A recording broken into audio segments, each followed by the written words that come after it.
दीपिका त्याला individual gift मागण्यास पडणार आहे. कारण की दीपिका प्रत्येक एपिसोडमध्ये प्रत्येक दिवशी बोलतात की मला इंडिव्हिज्युअल खेळायचं. प्रत्येक सदस्याकडे जाऊन बोलतात, निक्कीकडे, हिच्याकडे, तिच्याकडे. म्हणजे ते सांगतात की मला इंडिव्हिज्युअल खेळायचं. कारण की भाऊच्या धक्क्यामध्ये त्या फॅमिलीचा व्हिडिओ दाखवला, तेव्हा त्या फॅमिलीने सांगितले की तुम्ही इंडिव्हिज्युअल खेळा. म्हणजे दीपिका असे प्रत्येकाकडे जाऊन बोलले इंडिव्हिज्युअल खेळायचे. त्याने त्यांच्या गेमवर काहीच इम्प्रूव्हमेंट होणार नाही. मी ते सांगतो त्याचा नक्की तुम्ही अर्थ समजून घ्या. कारण की म्हणजे प्रत्येकाकडे जाऊन ते असं बोलले की म्हणजे ते काही टॉपला जाणार नाही, टॉप 5 मध्ये जाणार नाही.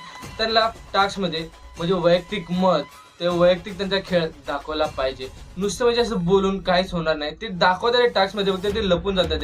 ते बरोबरच आहे, कारण की त्या अंकिता आणि अभिजितच्या मतामुळे त्यांचा म्हणजे गेम लपला जाते.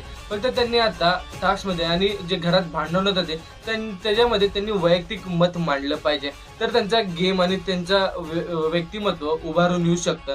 म्हणजे फक्त असं बोलून असं होणार नाही, मला असं वाटतं. तुम्हाला वाटतं का?